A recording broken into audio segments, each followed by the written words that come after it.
এই মুহূর্তে মুক্তিযোদ্ধাদের পক্ষ থেকে অবিলম্বে এখনই খুনি হাসিনার সরকারের পদত্যাগ দাবি করছি। বিগত এই কদিনে অনেক তামাশা করেছেন। আমরা বলেছিলাম আগে আমরা জান দিব, কিন্তু তারা নিজেরাই জান দিল। এখন আমরা সামনের দিনে তাদের জানি আর জান না দিতে হয়, আমরা জান দিতে প্রস্তুত তাদের সাথে। যারা ভুয়া মুক্তিযোদ্ধা ৭১ মুক্তিযোদ্ধা করে নাই, তারা আজকে আওয়ামী লীগের পক্ষে, হাসিনার পক্ষে। সুতরাং সারা দেশের বাংলাদেশের মুক্তিযোদ্ধারা যারা দেশ স্বাধীন করেছে, তারা আজকে জনতা ছাত্রদের পক্ষে।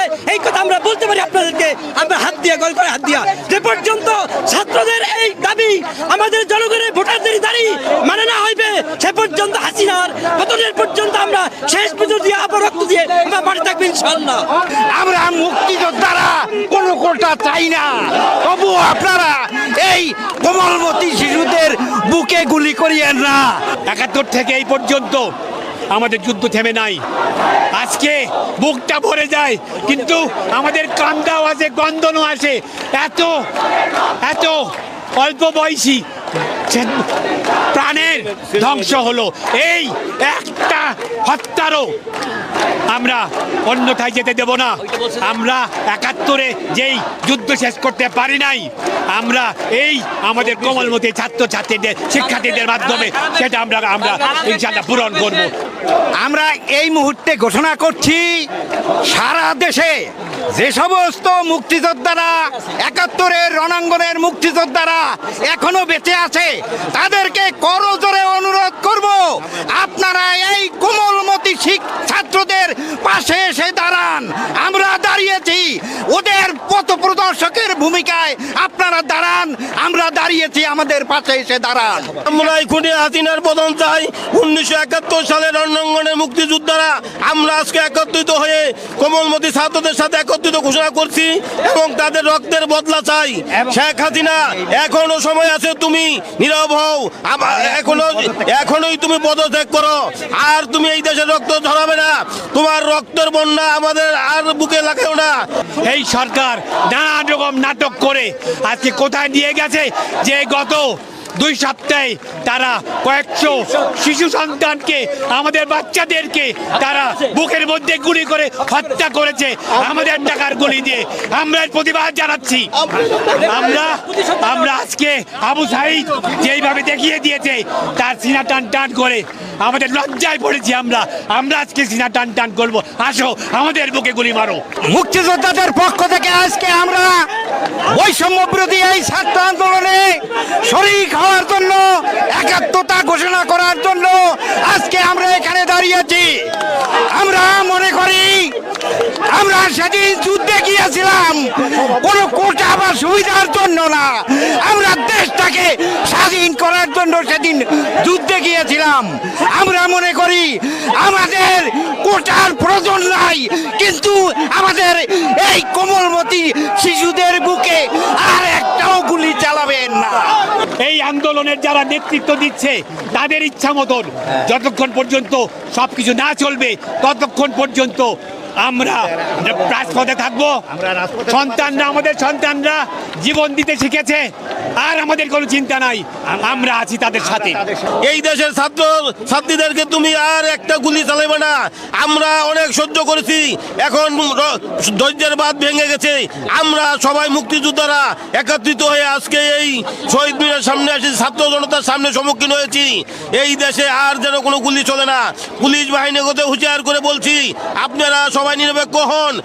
ভারত হইতে সাবধান, ভারত থেকে সাবধান, রড থেকে সাবধান।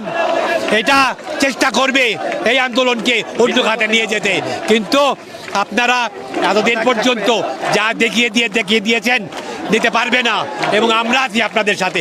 আমরা ভাবি নাই আমাদের সন্তানরা এইভাবে নামবে, এইভাবে তারা ৭১-এর মতন জান দিতে প্রস্তুত থাকবে। আমাদেরকে তারা এই অভিভূত করেছে, আমরা তাদের কাছে কৃতজ্ঞ। মুক্তিযোদ্ধা হিসেবে আমরা তাদের সাথে। সামাজিক যোগাযোগ মাধ্যম ফেসবুকে এ সংক্রান্ত এক দীর্ঘ পোস্ট করেছেন তিনি। মুহূর্তের মধ্যে তার এই স্ট্যাটাস ভাইরাল হয়ে পড়ে। দেশ জুড়ে শুরু হয় ব্যাপক সমালোচনা।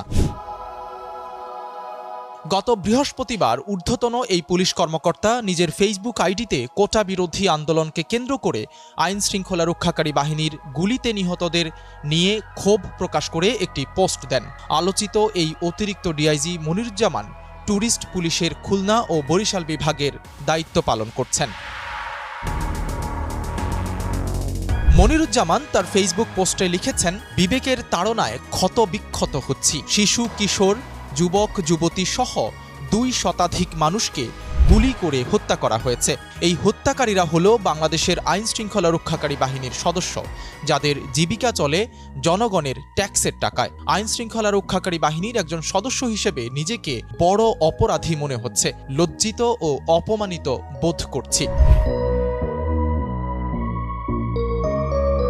পুলিশের অতিরিক্ত উপমহাপরিদর্শক মোহাম্মদ মনিরুজ্জামান টুকু আরও বলেন, শত বছরের ইতিহাসে পৃথিবীর কোনো নিষ্ঠুরতম স্বৈরাচারী সরকারের আদেশে মাত্র 2-3 দিনের মধ্যে এত শিক্ষার্থীকে হত্যা করার নজির নেই। কি অমানবিক আর বিবেকহীনদের দেশে বসবাস করছি। এত বড় নৃশংস হত্যাকাণ্ডের দায় নিয়ে এখন পর্যন্ত সরকারের কোনো মন্ত্রী, প্রতিমন্ত্রী, আইন শৃঙ্খলা রক্ষাকারী বাহিনীর কোনো পদস্থ কর্মকর্তা পদত্যাগ করেননি। অথচ এরা নিজেদের ক্ষমতা ও সীমাহীন দুর্নীতির স্বার্থে পুলিশকে রাজনৈতিক হাতিয়ার হিসেবে ব্যবহার করছে। এই প্রক্রিয়ায় পুলিশ বাহিনীকে গণমানুষের শত্রুতে পরিণত করা হয়েছে বলে মন্তব্য করেন মোহাম্মদ মনিরুজ্জামান টুকু। তিনি বলেন, মানুষের পুঞ্জীভূত ক্ষোভ এতটাই প্রবল হয়ে উঠেছে যে পুলিশের শত শত যান, পুলিশের স্থাপনাসমূহ জ্বালিয়ে পুড়িয়ে ছারখার করে দেওয়া হচ্ছে। পুলিশকে হত্যা করে ঝুলিয়ে রাখা হচ্ছে। ঘরে বাইরে সর্বত্র পুলিশ আজ ঘৃণার পাত্র। পুলিশের এত বড় পদে থেকেও সরকারের বিরুদ্ধে এমন তীব্র সমালোচনায় হতবাক হয়েছেন সবাই। তবে এ নিয়ে কোনো অস্বস্তিতে ভুগছেন না পুলিশের অতিরিক্ত উপমহাপরিদর্শক মোহাম্মদ মনিরুজ্জামান টুকু। কালের কণ্ঠের কাছে অকপটেই স্বীকার করেছেন তার এই স্ট্যাটাসের কথা। এটা আমি করছি। হ্যাঁ, পোস্ট করছি, তাতে কি সমস্যা কি?